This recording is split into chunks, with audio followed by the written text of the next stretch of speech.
The Selfish Path to Romance. Download Chapter 1 for free at drkenner.com and at amazon.com. I haven't been sleeping. I've been clearing my head. I felt like myself. Sick. Nauseous. Sleepy. Everything looks distorted and everything inside just kind of aches and you can barely find the will to complain. As always, my goal on this show, The Rational Basis of Happiness, is to help you love your life, to learn what's trapping you, what's keeping you from doing that, and to help you move forward. And with me today to discuss this is Andy Bernstein, who has his PhD in philosophy. He teaches at the universities, several universities. Pace was one of them. He's given addresses at Harvard University, Stanford, RPI, many other schools, and he's the author of many articles, several cliff notes, and a novel, The Heart of a Pagan. Today we're talking about freedom and happiness. How can you make the most of it? And Andy, welcome to the show. Good to be here, Dr. Ellen. Oh, wonderful to have you on. I read a book, Up From Slavery, by Booker T. Washington. Right. And what struck me as astounding was were some of the things that he said. First, he said that, you hear people say that the slaves didn't want to be free, and he said that's absolutely not true, that he has never seen one who did not want to be free or would want to return to slavery after being free. And then he also talked about when the slaves were liberated during the Emancipation Proclamation, that before that time they were singing songs with a lot of reference to freedom, but they had to camouflage it. The freedom had to be in the next world. So when we hear all of these soul songs and we hear about freedom in the next world, right, has no connection with life in this world. Then they said after they got their freedom, they threw off the mask and they were not afraid anymore. They could say, no, we really are talking about freedom in this world. And I thought that was fascinating, that people all over really want to be free. I think people recognize that the quest for personal happiness intrinsically involves my ability to take action in pursuit of my goals. And if somebody else can physically has the legal right to put a gun to my head and enslave me or incarcerate me or kill me, in other words, prevent me from going after the things I love, from pursuing my own goals, there's no way that I could be happy. So freedom is recognized. I think it's why people, whether they're in slavery or whether they're living under a dictator or whether they just have oppressive parents, the yearning for freedom is I think universal, and it's because people at some level, even if not consciously, at least subconsciously or emotionally, they recognize it's a necessary condition for the pursuit of personal happiness. As you're saying that, I'm thinking, there are so many people in America who have the foundation. They have the freedom. You can choose a college, you can pull yourself up by the bootstraps, get a job, even if you're very poor, and make it in America. But so many people end up trapping themselves. They feel depressed, and the depressed is, well, I can't use my freedom that I have. They don't say it in those words. Or they feel anxious because they know there's some action that they need to or should take, and they're not taking it. They're not going after their goals. And one of the things that Booker T. Washington said, and I'll quote him here, he said, "The great responsibility of being free, of having charge of themselves, of having to think and plan for themselves and their children, seemed to take possession of them." These are the slaves right after the Emancipation Proclamation. He said it was very much like suddenly turning a youth of 10 or 12 into the world to provide for himself. In a few hours, the great questions with which the Anglo-Saxon race had been grappling for centuries had been thrown upon these people to be solved. These were questions of a home, a living, the rearing of children, an education, the citizenship, and he goes on. He said the wild rejoicing ceased when people realized that they have to take responsibility for their lives. How would you go about giving some advice to people who are really stuck to help them take that responsibility more joyously? Hey, I got to interrupt this because we've got to pay some bills. 30 seconds, that's it. A very quick ad, and then Ellen will be back. Romance.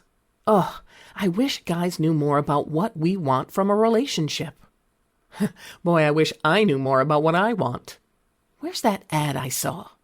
Here it is, The Selfish Path to Romance, a serious romance guidebook. Download Chapter 1 for free at selfishromance.com and buy it at amazon.com.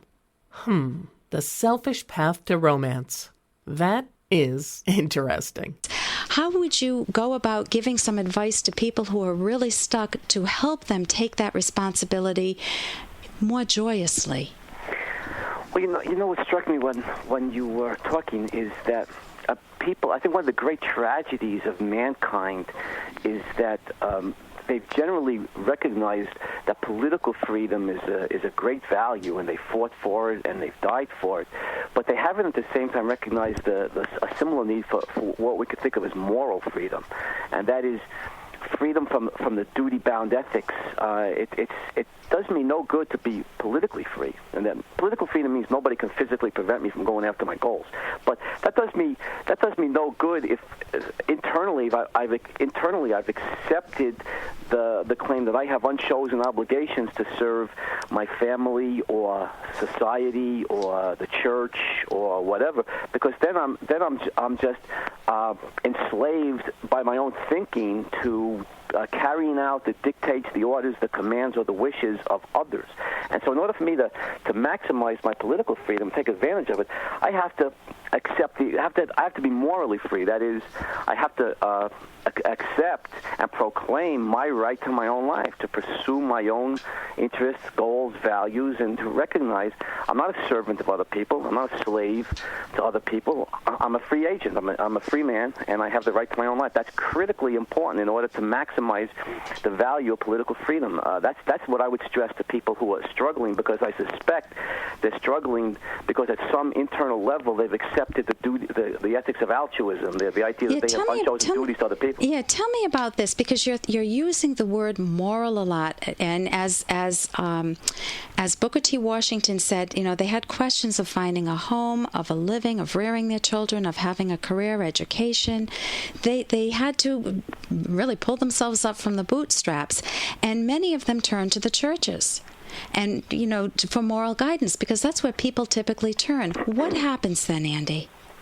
That's part of the tragedy, because what religion teaches, and I don't think it makes much difference whether it's Christianity or Judaism or Islam, or any of the major religions. What they teach is that God comes first, others come second, so that your life then becomes a life of service, kind of on the Mother Teresa model, where you have to perform obligations, unchosen obligations, or selfless service to God and to others. And your own desires, your own wishes, your own values, your own hopes get submerged in this self-sacrificial approach. So again, political freedom will do you no good if internally you have accepted the idea that you have to sacrifice for others.